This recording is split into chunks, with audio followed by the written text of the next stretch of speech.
Welcome to Conversations with Conscious.Enterprises, where we're exploring the evolution of consciousness through business. I'm Roxana Rafacha, and in this conversation with Lisa Wang, I hope you find some motivation to assess your own work ethic. I hope it inspires you to maybe create your own startup.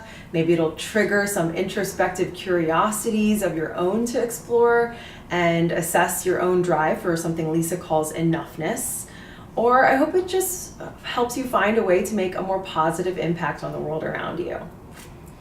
Lisa Wang is the founder and CEO of SheWorx, which is a leading global platform empowering over 20,000 female entrepreneurs to close the funding gap and build and scale successful companies.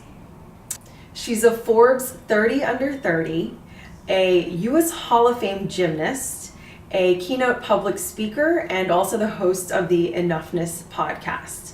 As someone who innately has all the markings of a hardworking, insatiable overachiever with limitless accomplishments, in my opinion, it's Lisa's introspection that really gives her her spark and that has sparked my interest in her. She's allowed herself to come to terms with a really important psychological concept that she speaks about on her Enoughness podcast. And in this conversation, we discuss all the trials and tribulations along the entrepreneurial journey to building Lisa's empire. We talk about how a lack of enoughness is the root of many people and many leaders' suffering, and how having purpose and making an impact can consume an entrepreneur. Please enjoy and share this conversation and follow us on social media. Conscious.Enterprises is on Instagram, Facebook, and on LinkedIn, and you can always find us and all the useful links and resources from this conversation at www.conscious.enterprises.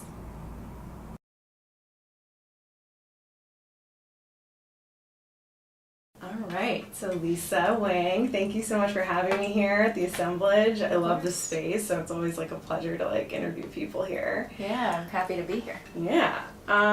So you are the founder and CEO of SheWorx. You're also a US champion gymnast, which I can't wait to hear about. You're the host of the Enoughness podcast, and you're also a motivational speaker and have been featured in Forbes' 30 under 30, which is a major accomplishment. Thank you. So you have a super interesting resume of all these recognitions and accomplishments. Let's start with the champion gymnast. How did you get to be a gymnast, and how has that led you to where you are today?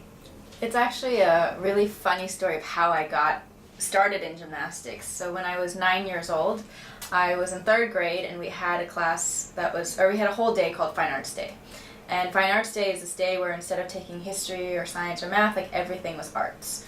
And on that day, there were two classes that caught my eye. One was the rhythmic gymnastics class, the other one was the Beanie Baby making class. Oh. And the problem, though, was that everyone else was talking about those classes too, and I was like, my last name starts with a W, which is at the end of the alphabet, which means I always had to choose last. Oh, bummer. And I was like, if I choose last, there's no way I'm going to get my top two classes. And for some reason on that day, I decided it just wasn't fair anymore. I was like, it's not fair that the second half of the alphabet has to go after the first half of the alphabet every single time.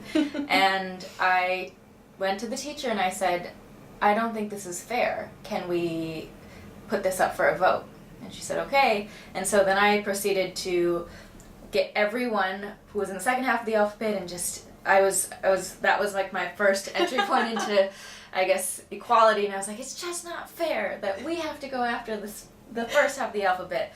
And so we put it up for a vote, and the second half of the alphabet ended up winning, which meant that I won, which meant that I got to go first in choosing my class. So I did eeny, meeny, miny, moe, and I ended up choosing the gymnastics class, and I went there. I fell in love with it, the performances, the apparatuses, and I took a summer camp flyer home to my mom, and I said, Mom, I really want to go to this summer camp. And she was like, well, I have no other plans for you, except I was going to have your grandmother babysit you, so why not?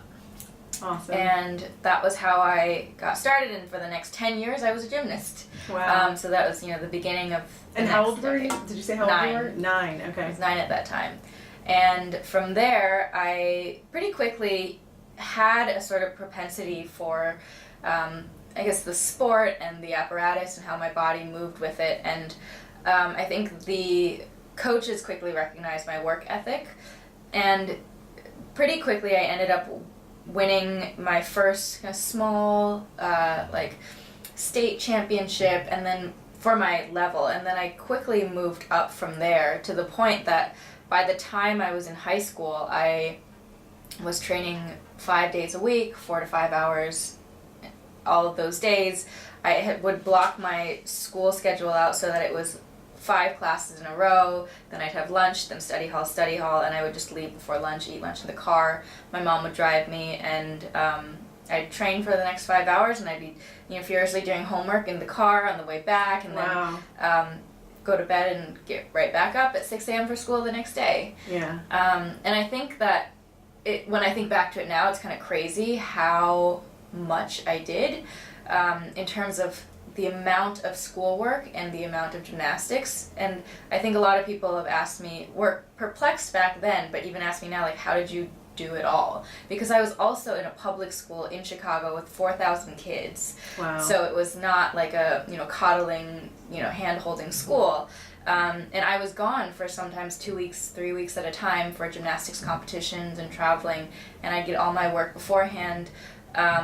And by the time I got back, I would just hand the teacher like a pile of homework that I had completed. And I'd get back and I'd be like, why is it that kids here have not finished their homework? Like, I was just gone for 3 weeks. Like, how is everyone else behind? Yeah. And I think it comes back to this idea of focus, where I was very singularly focused on gymnastics. And also I had ingrained in me, the value of education, and so it was just a given for me that I had to focus on school and make sure that I was getting those things done.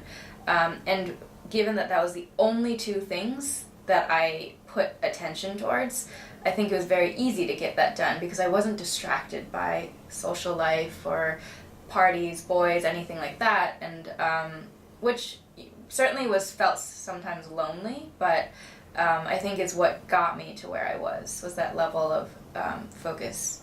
That's interesting. In retrospect, does that component of feeling lonely, do you ever regret any of that? I don't, because even back then I would think about, it's okay because I've heard about these golden 4 years in college, and everything that I'm missing in high school I'm going to get back in college times 10. So you let loose in college? I let loose in college, yeah. And I think that I banked on that. Yeah. I banked on it, and I don't regret it at all because I had an amazing time in college. Where did you go to school? Yale University. Oh, nice. And even now, like, I feel like I'm happier than I've ever been in terms of my social life, because I have intentionally chosen the circles I surround myself with, and very much adhere to the idea that you are the average of the 5 people you spend the most time with. And so I make sure that the relationships that I'm in are high value for both people, both in terms of the personal growth that you get from it as well as the emotional and intellectual growth. That's great. So how did SheWorx come into fruition? Tell me a little bit about, I know it's fairly new, so tell me about, I guess, your progression with your career, I guess maybe after college, and what led you there. Yeah, well, SheWorx is about 2.5 years old at this point, and I started it because of my own challenges fundraising as a female founder, building my first tech startup. Certainly, though, backtracking, I had no idea that I was going to be an entrepreneur. I didn't even know what the entrepreneur word meant when I was in college. What was your first job out of college? So right after I graduated, I had a fellowship for a year in China to do economic research and intensive Mandarin studies. Wow. I was adamant that I didn't want to get into consulting or finance because I thought that was selling out, and I saw all of my classmates, like 2/3 of the class, end up in those fields. From Yale, yeah. And I still never really understood what the word consulting meant. I was like, what do management consultants do? And so I did that research, and I did that fellowship and was traveling through China for a bit. and I ended up getting recruited into this hedge fund, despite everything trying not to get into finance. But I worked there as an intern for a couple of months, and then that transitioned into a full-time. And it was a great fund. Like, people were great, but it was still Wall Street, and it was primarily male. And I think that the turning point for me was actually really funny, because I was surrounded, my desk was like 3 big monitors, and then, you would have Bloomberg on one side, you do like your research on this one, and then I would have on my bottom right screen this, like, that's where I would read not relevant news and just like do my Yelp reviews and all that stuff. And I remember reading this article on TechCrunch about the app Yo. Okay. I don't know if you've ever heard of that. I have heard app. of it. What is it? But the app Yo raised $1 million and got a feature on TechCrunch. And I thought, what does this app do? So apparently what it did back then was you press a button and it texts your friend Yo. And then your friend hits a button and texts you back Yo. There's only one functionality in this entire app. This. Yeah. And I was like, and they're like, there are so many ways to use this. You could, when you're watching a game with your friend virtually and someone scores a goal, you could say yo. And then you could cheer them back with a yo. And I'm like, this is ridiculous. I am sitting here slaving away, not getting paid $1 million, and these guys built an app that does one thing and raised $1 million. Like, what am I doing with my life? Right. And I think there was just always this feeling of, I can do so much more. Yeah. I can make such a bigger impact than I'm doing now, and I think there was just a part of me that was like, I don't strive to be my boss or my boss's boss. Like, it's not even like a roadmap that I necessarily want for myself. So where is this gonna go for me? And I didn't feel like, I mean, the fundamentals of hedge funds and those types of institutions are, let's make rich people richer. And that just didn't really resonate with my life purpose.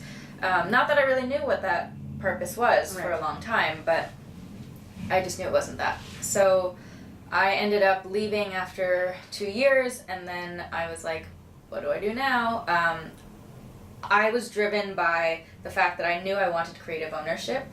I needed the room to be able to do, like, to create the change that I want to create. So I ended up going to a boot camp called Startup Institute. Okay. Where it was just basically a group of career transitioners, people who wanted to get into the startup world, didn't really know how to do it, didn't have the network, and didn't have skills. Like, very valuable skills for startups. And so I was like, well, let me just do this. Let me do like but because one thing I knew is that I had to in essence, like, burn bridges of my past, not in the negative way, but in the sense of, like, create a point of no return. Because cutting yourself loose, yeah. Because if I didn't, I would always kind of like gravitate toward back, and I think that actually is the biggest challenge for a lot of people who are searching for, like, how do I overcome my fear to do what I'm really passionate about. It's how do you create that point of no return, because most people are afraid of it, therefore they always have like I have a very easy plan B ready to go in case it doesn't work. So that means they're not going to fully quit their job. They're going to try a little side project, and I think that you can get stuck in that. Right. If you don't have a timeline of like, okay, if I don't do this by X, then I will do that. They're just like, we'll just see if it works. Right. And you don't have enough incentive. So for me, it was like creating that point of no return. I was like, if I don't figure out how to get a job from this, like, I don't have a safety net. Yeah. So from there, I did get a job in a top mobile design development agency as an operations analyst, and I was working right next to the CEO. So what I realized when I was there was I was able to get an overarching glance at founders who were pitching this agency with their startups to get their apps and their websites built. Okay. And I got to see from the CEO, as I was in those meetings, what were good apps, what were bad apps, like right. what were attractive, what wasn't. And at some point I just got the itch. I'm like, I want to start my own thing. I don't know what I'm going to start, but I went to a startup weekend hackathon and pitched my first idea, which was a late night munchies delivery company that knew your preferences, that was like one touch, that like, you know, didn't have decision fatigue like you do on Seamless, and would learn your preferences over time. So at 2 a.m. when it's like, you know, you crave a quinoa salad, or you're like, you want your quinoa salad, even though you know you crave mozzarella sticks, you're like, just right there. That's like an easy choice. So I ended up winning that hackathon, and like we built an initial prototype in that weekend with a team that I met there, and then I was like, okay, what's next? Right. Well, what's next is I actually have to like build out something, like a front end of some sort that's usable. And I worked at a dev agency, so then I worked with a few of the developers as like a side, like fun thing, and we built this out. Next thing was, okay, now I need money. Where do I get money? So then I had to narrow it down to like where I could, and what I found, I didn't even know what an accelerator was at that point. And I found this food accelerator, and I remember looking at the application and Googling what makes for a good accelerator application. And one of them said, a lot of people said like investors are very skeptical of solo founders. So I was like, well, now I need a co-founder. And I was working with this girl who was a freelance designer. So I was like, you know, like, why don't I list you as my and I started calling her my co-founder. And like back, like all of these are mistakes, right? So, but what it did get me was both between my vision of what this could be, my enthusiasm for the project, and the initial kind of branding of it was very good and thought through. I ended up getting in as one of the earliest stage companies, and they gave me, you know, a decent amount of investment for a small part of my company. And I was off to the races. That's amazing. So then I had to figure out how to build a company. And I made every single mistake when it came to, I mean, one, picking out a co-founder when just flippantly, like without like really thinking about partnership, hiring people off of Craigslist. Why do you think it is, sorry to backtrack here, why do you think it is that they are hesitant of single founder companies? Well, I think one, to be a founder, you have to have a certain, almost, like, I've heard the word delusion thrown out there. I don't think it's necessarily delusion, but it's almost like a delusional optimism, or an ability, which I see as actually meaning the ability to take every negative, whether it's a challenge, obstacle that comes your way, and just be like, doesn't matter because I see my vision. Right. And because what a founder is essentially doing is saying, I'm going to create something in the world that doesn't exist, and people are going to use it. And that does take a sense of like it's almost like a tunnel vision to create that, which is good in some respects, but it's also I think it also attracts sometimes a very like egotistical person, which possibly, and there are some founders that I see who are like, my way or the highway. And I think that there's just naturally like there's a balance, and no single person can have every single skill required, and oftentimes there are certain like necessary skills that it's like, if someone has this, they almost like definitely don't have that. Like even a Steve Jobs, who's like visionary and like, you know, touted as like the person who created all this, he couldn't code. And that's crazy, because it's like, but to say that the operator and the coder is the person who is the main person is also not true, because they were following the instructions of this guy's vision. And it never would have been created without the vision. So it's like, you need both. And I think that seasoned investors have seen these patterns over and over, which is that you can't have a single person team, really. And so I think the best founder is the person who understands that they need a team around them to complement the areas where they are weaker, and knows that like the best thing to do is to hire the team that is like, hire the best person at that job and give them the autonomy to create. Totally. Yeah. And sorry, back to what you were originally saying, something about Craigslist also? Yeah, I hired my first CTO off of Craigslist. Oh my God.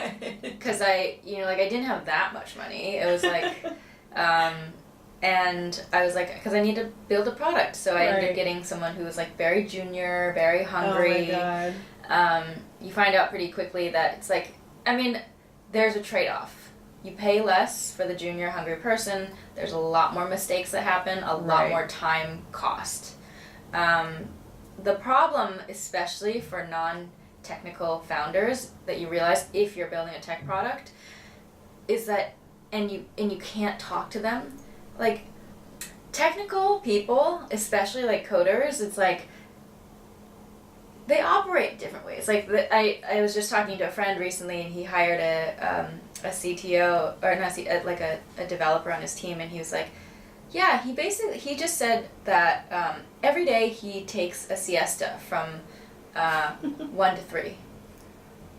And then he was like, and and he told me that after he signed the contract. Like, and he's like, can I say something about that? Like, but I need the guy to build the technology. But he says that that's just the best, he codes better like that. And so, it's like when you're at the whim of the person building your product, it's like you can't really say anything. And so if this guy's saying, okay, it's going to take 5 weeks to build this one part, and actually I work much better late at night from 6 p.m. till 4 a.m. I would just like, you do you then. Like, just make sure that the product's built. As long as it gets done, yeah. And the problem is, like, I couldn't tell if he was telling the truth or not. Oh. And that's the biggest thing. It's like, does it really take 3 months to build out this feature, or does it actually take 3 weeks and you just don't know what you're doing? Right.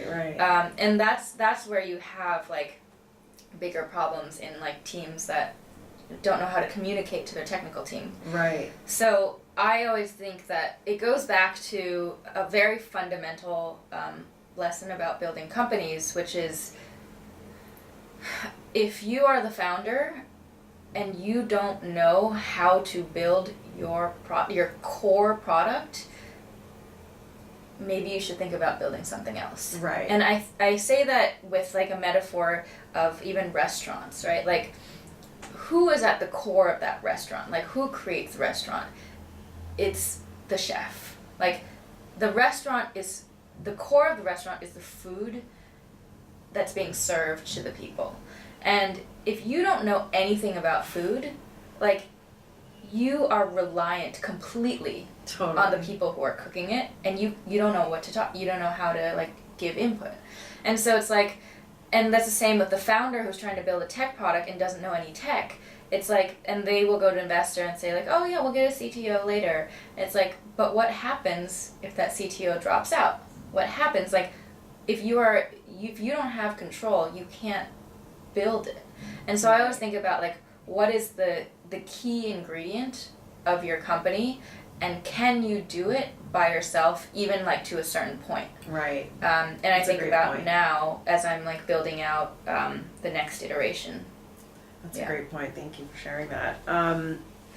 So, what higher purpose do you see yourself serving to the world through SheWorx?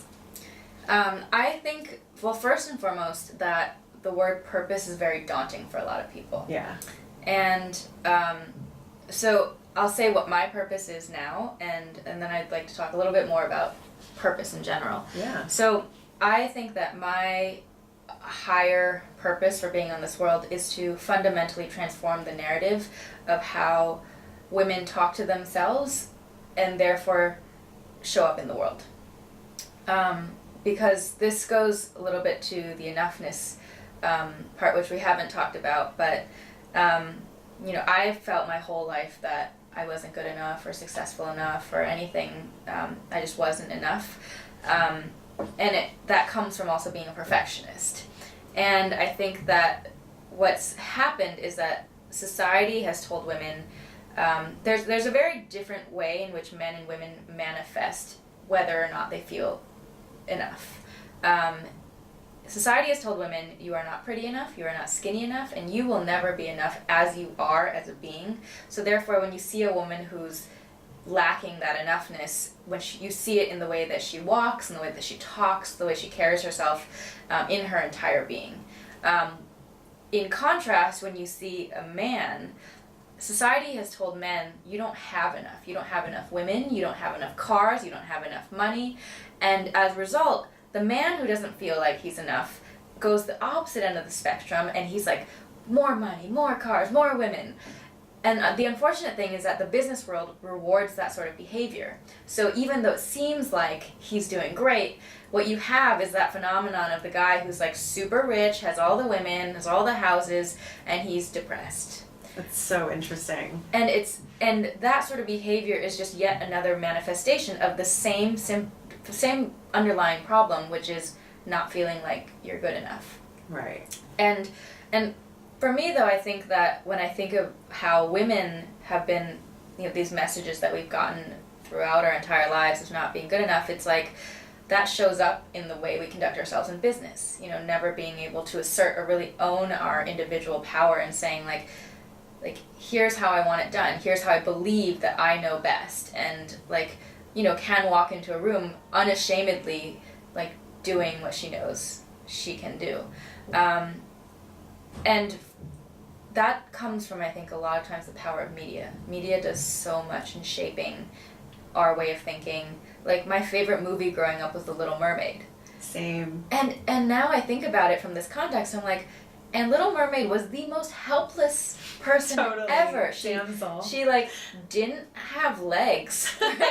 She suddenly gets granted legs. She stumbles naked onto a beach, and then Prince Charming comes and falls in love with her, and for her body, or she wore a seashell bra, right? For God's sake, And she literally had no voice, and the only way she would get her voice or even be saved is if this guy kissed her. So amazing to think about it that way. Yeah. And I was like, what did that do to my psyche? Mm-hmm. And what are these commercials and these shows like The Bachelor doing to us, which literally is damsel in distress narrative.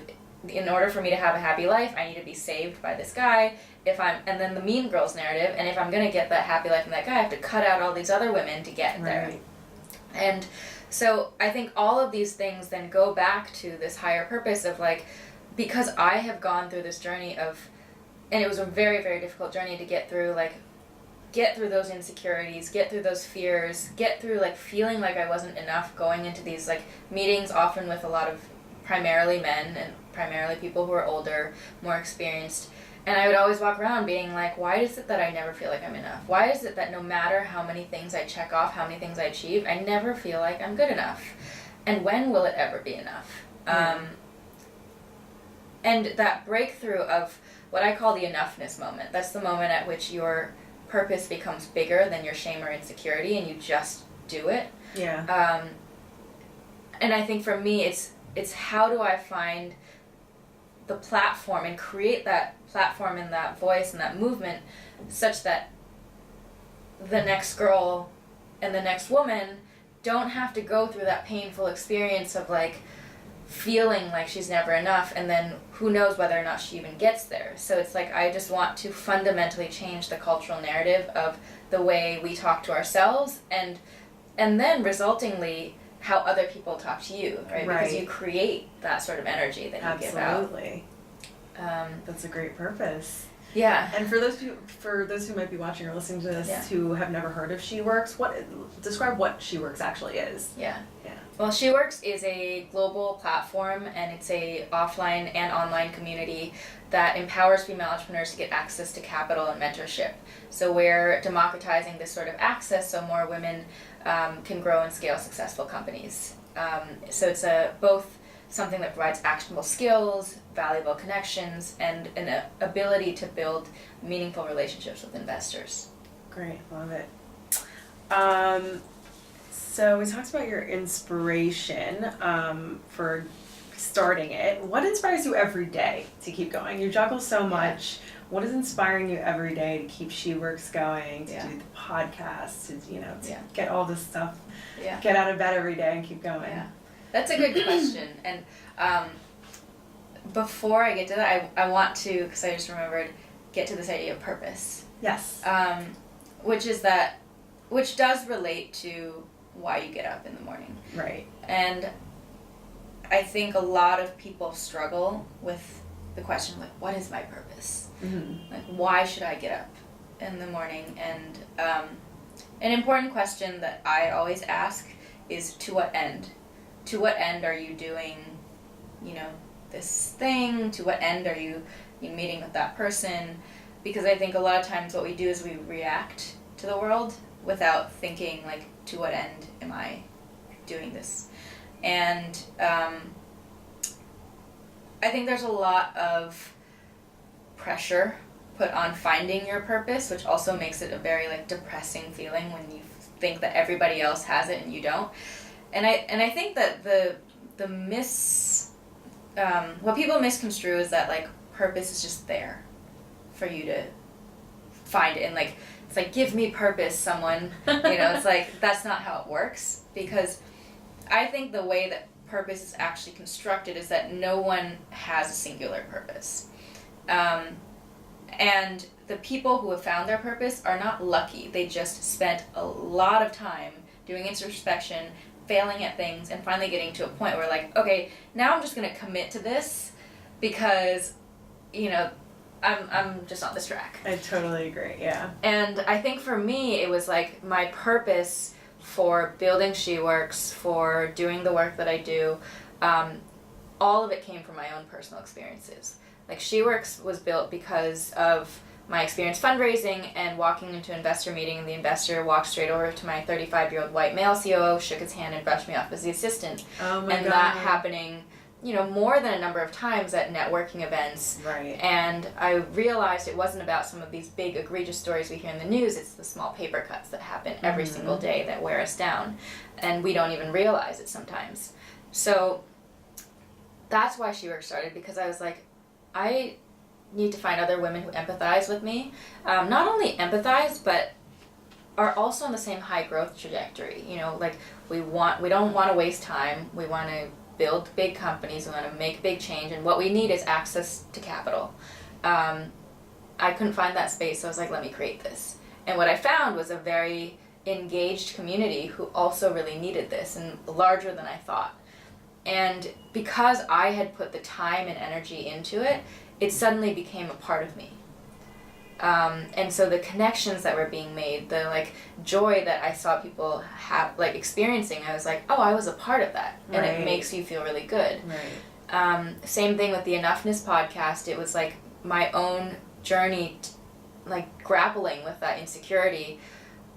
It was me trying to figure out how I could get over it, and talking to people who, in my mind, had made it, and realizing that every single person feels like they're not enough, whether, like, despite age, race, gender, industry, like, there's always that feeling. Right. And it's even more prevalent in people who are, like, successful externally. And sometimes I feel like it's the driving force. Yeah. To be honest, I think the most successful, or seemingly successful from the outside, perceived people are usually the ones that have that lack of enoughness most severely, because they're constantly driving towards it. Yeah. So it was a point of having these conversations that I was like, people would open up, and I was like, I wish other people could hear these conversations, because, like, I love them, and also I wish I could go back to them, so I just wish they were recorded. And then it was just a matter of, okay, now I need to, like, do something about it and figure out. Then it was like the logistics of, like, what mic and how do I actually publish on iTunes. And, totally, I'm going through that right now. Yeah. And sometimes that will stop people. Right. The logistics, especially if you're, like, more of a visionary type. Mm-hmm. And so yeah, I keep that going because I get feedback from people who are like, thank you so much. Like, oh my God, I learned this insight about myself thanks to your podcast. And so I'm getting that external validation too, right? Yeah. Of seeing that it's helping people. and because it comes from a very personal place, it's almost like seeing someone resonate with me. Yeah. And that has resulted in my purpose, and what gets me up every morning is because I'm constantly doing things that are receiving that feedback that's telling me, okay, this is creating an impact in the world. Right.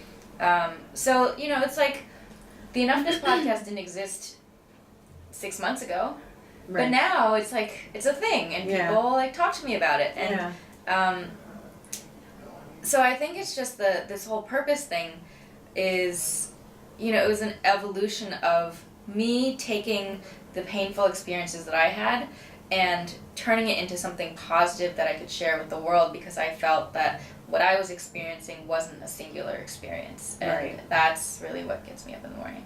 I love that. That's great.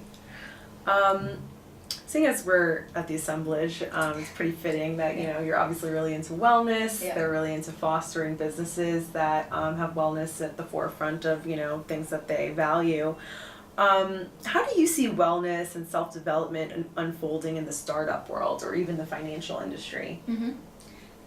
Well, one of the things that has always been, I think, critiqued about the startup world is this mentality of like move fast and break things, and like hustle harder and crush it and like kill it, and which is a very male narrative. Right. And it, I mean, makes sense because the tech world has been dominated by men, both in the venture capital side and the founder side.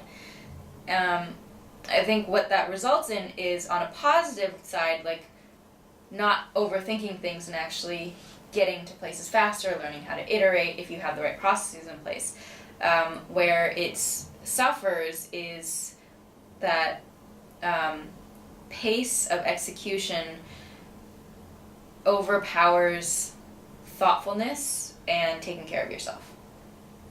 So it's always finding that balance, because I think as entrepreneurs, you really just want to, like, you're just impatient to get your idea out there. Right. And there's this feeling of, I think time becomes so much more precious, because you're like, like, why is these logistics holding me down from the thing that I need to like put out there, this message that I want to share. Right.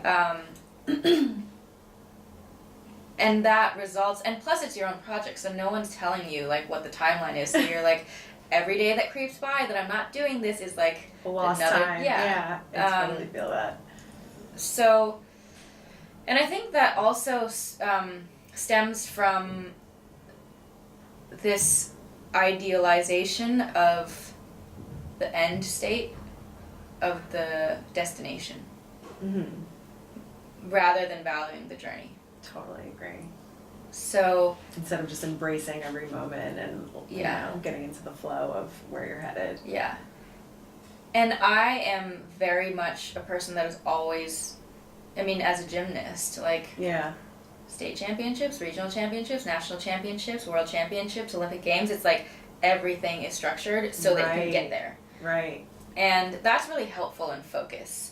As an entrepreneur, you don't have those levels. Right. Because every company's different, every timeline's different, and there's no one giving you those guardrails. There's no one giving you those like levels to achieve. Right. And I think that's the challenge for every entrepreneur, is to figure out how you can look at where your destination is, your perceived like check mark at the end, and map out on your journey like various levels of celebration that you can have. Yeah. Because that's when you can try and achieve wellness and balance, because I think a lot of it comes from wellness. Honestly, I think it comes from the ability to, it's like, take a breath and celebrate what you've done. Right. And like celebrate life, celebrate breath, celebrate, you know, your body. Right. And if you don't have those levels of celebration, then you never feel like you deserve it. Yeah. From your perspective, from what you see, because you work with so many, you know, women in different industries and businesses, do you think that wellness, because I know this is a huge wave, right, that we're all kind of riding on, do you see it infiltrating the financial industry as well? Not so much. Oh, Like, interesting. you would definitely not see a space like this in any sort of corporate sense. I think what they are doing is that they're providing, at least like some places in the insurance, it covers your psychologist, you know, or your, some cover like acupuncturists. Oh, okay. I think I've even heard of one that covers like maybe your yoga class here or there, like once a month, and moving the needle. Yeah. It's certainly, I'm always skeptical of waves in general. Like, when people, like, when it's, like, in vogue. Right. Like, wellness is in vogue. Right. And, like, meditation is in vogue. When it's, like, people have been doing that for hundreds and hundreds of years, and I think it's just more of it's a lifestyle. Like, how do you, I just go back to balance. Mm-hmm. How do you figure out what it is that you want to achieve that's aligned with your purpose? Like, how do you do what you need to do, but not kill yourself while doing it? I think that's it. Like, I don't think of myself as a wellness person or not a wellness person. Yeah. Some people might look at me and be like, well, I was like, I work out 5 times a week. Yeah. But not because I'm like, I like self-care or whatever. Yeah, I'm just like, I need to go to the gym because that's how I'm going to be productive, and like it makes me feel good. Okay. What else do you do to make yourself feel good for the day? I think like a big part of what I love is just talking to people. Yeah. And so that luckily naturally integrates with my work, and not just talking, but I really enjoy like insightful one-on-one conversations where we're going like really deep and learning about people's stories. Right. And luckily that I'm in spaces where I can do that, and I'm having those sorts of collisions with people that are interesting, that are doing really cool work. Yeah. And so for me that's like naturally just like where I am, and it's integrated into my day. And I've also, you know, I've had this feeling of people are like, well, what are your hobbies? And I'm like, well, because I think that's also something entrepreneurs struggle with. I'm like, I work, I produce my podcast, I work out, I hang out with friends, like on weekends I like to go out dancing. But those aren't, like, are they hobbies? Are they not? And they're kind of hobbies. I kind of feel like a lot of entrepreneurs, that's a good point, that a lot of entrepreneurs don't have a good answer to the hobby question, because I feel like when you are building something with so much purpose and so much personal energy and passion towards something, you almost don't need that hobby to fulfill you. You know what I mean? Yeah. And I was like, I don't feel like anything's missing in my life. Right. That I need to escape my work with a hobby. Right. And that's not to say that, like, anything against people with hobbies. Right, of course. But, like, people do their hobbies because they're passionate about it. Right. And that gives them a sense of whatever it is you're trying to get, like, whether it's relaxation or, you know, and I was like, I feel relaxed at certain points in my day when I'm just, like, hanging out, having a drink with a friend with a great conversation, and I feel like very on when I'm doing my work and I'm feeling progression, and I feel like aligned with my purpose. And that's your hobby, I guess. Yeah. Cool. Check the time. Okay, I'm gonna have one more question for you. How do you value success? Do you consider yourself a successful person today?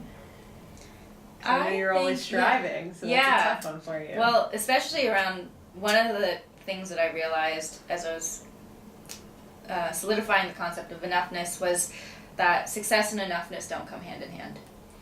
And most of the time it's actually opposite, because for high achievers, it's every success is yet another proving ground to do more and more and more. Right.